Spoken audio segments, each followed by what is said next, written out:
Yo, hello bitches. No, okay. Well, I'm in a weird mood. Flunkses and all that. Okay, so got up early, and it's a Saturday. Shock. I was like, I am going to do something today. My weekends will be productive. So I went to the National Gallery at the Sainsbury's Wing and had a look at the young offenders kind of exhibition. Number one, why do they get more opportunities than people who actually try to do well in life? That complain over. It wasn't great. It was, yeah, yeah, they weren't, technically, or they were copying drawings, but not very well. Then in the Sainsbury's Wing as well, on the floor below, I kind of bumped into this really interesting uh, kind of small exhibition of MA students, which had drawings of life drawings and anatomical drawings, kind of done in a very modern, contemporary way, but still being technical and quite interesting. There was an email there, so I'm going to email the person who directed this exhibition, I think, just to ask a few questions, which I think would be really good for both my studio project and for my essay, and just kind of getting their thoughts and stuff. That was really good. That was a good little bump. Then I walked to the Royal Academy and went into the David Hockney exhibition. Now, I think the paintings are really, really good, and the way that you have to interact with the paintings are great. Obviously, they're not your traditional kind of styly stuff. What I didn't get was that there was a couple of paintings. They were obviously on different stretchers, and they were framed, but they were trying to be one painting, and sometimes I felt like it disrupted the picture a little bit. And it wasn't consistent. Some were framed, some wasn't framed, some were framed as a whole. But the paintings themselves and how you had to interact with them was really, really good. I did prefer the larger paintings, and how the trees were almost life-size trees, but the leaves were giant leaves, like they weren't meant to be the size that they were. But that was actually quite interesting. It was nice having to crane your neck to see the top of the tree as if you would in real life. Obviously he's never going to watch this, but it would be quite interesting, especially with the video pieces, which are really, really good and would be amazing, say if they were like in 3D, like, because how they're filmed is the way that you actually see things, rather than with even 3D, you only see it from here and here, but when you go past it, still you see it from here and here because of because you use your peripheral vision, and a modern 3D cinema, it tends not to do that. It, like, there's one angle, another angle, and another angle, and they say 3D is filming here and here, and then here and here, and then here and here. And they're never really put together into like this three-dimensional world, which he did.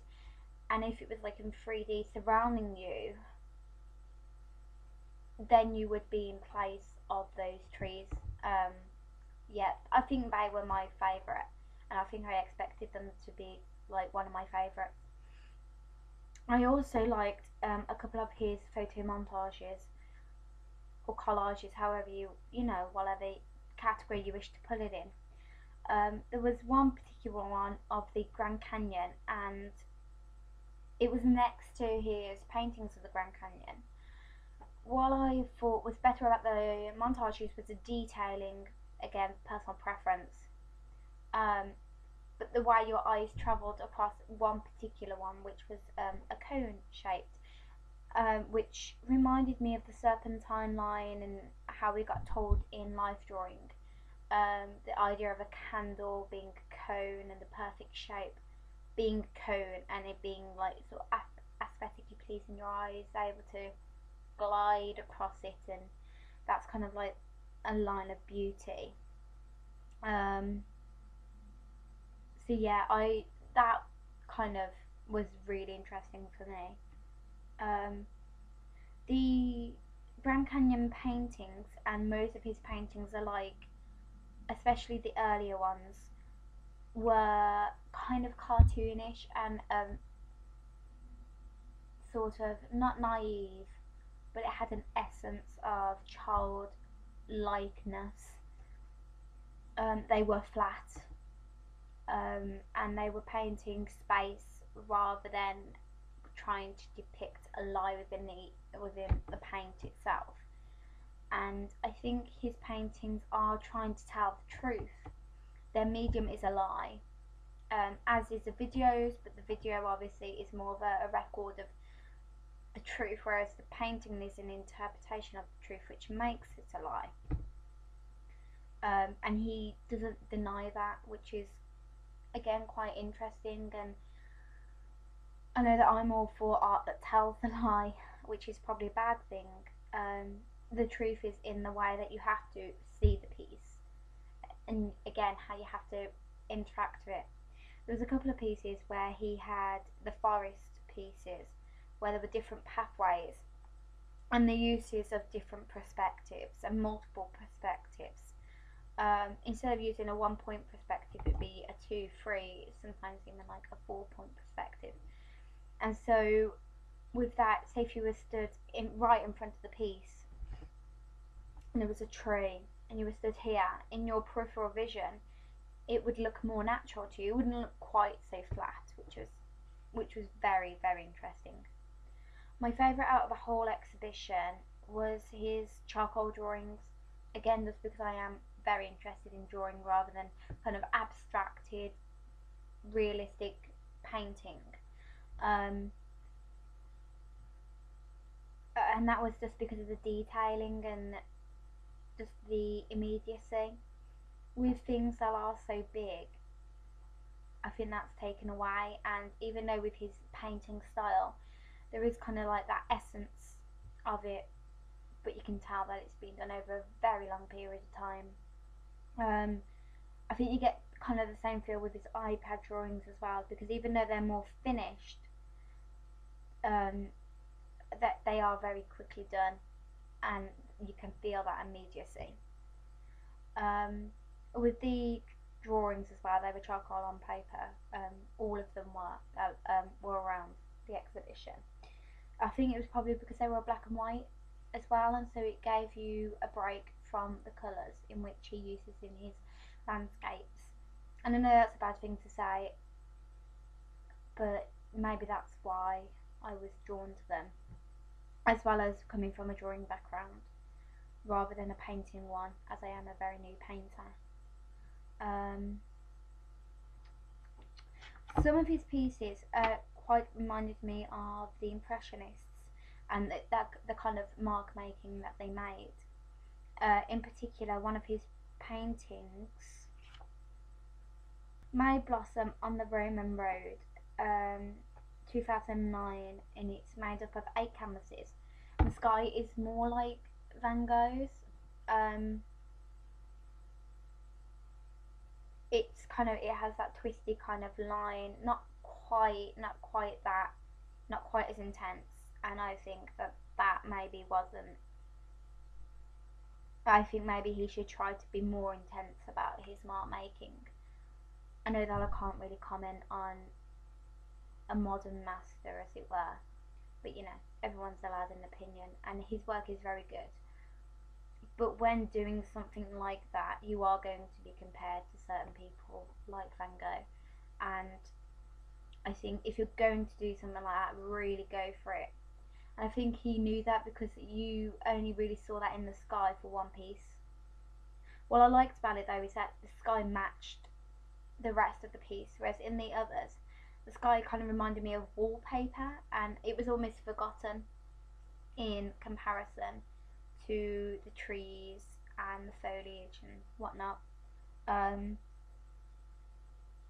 maybe it is just the trees and not, you know, the sky and stuff that was important to him, and he wanted to keep the rest kind of simplistic to bring forward these things. Another bit that reminded me of the Impressionists was the salt. I can't remember the name of it. It's like this salt factory. His friend was dying, and so he painted this factory that he owned. And it uses many points of perspective again, but it is still very, very flat, and they look like shaded in boxes. The bit that I liked was the pathway on the left hand side, and just because this perspective is incredibly strong and doesn't quite match up to the building, which it's kind of that odd juxtaposition. And they are like splodges of colour, and as you go in, it turns from individual bricks into just like this mass, which reminds me of Monet's water lilies, which I quite liked. So that little tiny section in that painting, really, really liked. Have a quick flip. Oh, another thing which he did, which was also kind of correlation with the Impressionists, was he didn't use black. And so there was also connotations back to that. He uses bruised purples and greens, and which he describes as difficult to use, and that many painters kind of agree with him. So he also used a lot of perspectives and bends and stuff. And in Field Acres of Waldgate 082 canvases, this bend is kind of like really set in motion and really works well with the painting. And I think with the bends, it kind of makes your eye travel around in a way that maybe the straighter ones don't. But yeah, so yeah, overall it was really good. Did prefer the video pieces. Was in a bit of a bad mood because my ink had broke in my bag and like got everywhere, like on my paper and notes and stuff. So this would have been better if I had my notes. But yeah, don't think I probably could have spent a bit more time in there and made a bit more of it out of it. And I would recommend it to anyone, especially for the price it is. If you're a student, £9 for such a big exhibition. You know, go. Yeah. So otherwise, I believe that's it. Oh no, it's not. Okay, quick catch up for my work. Okay, so I'm doing micro drawings, which is the shapes, which is why I went to the Hockney exhibition to kind of see his shapes. Saw it more in the drawings. Yeah, they're around A3 size. Would do them bigger, but they're taking like ridiculous amounts of time to do each time, and they are mind-numbingly boring to do. And they look good once they're done, but my god, they're boring. Not to look at, but to do.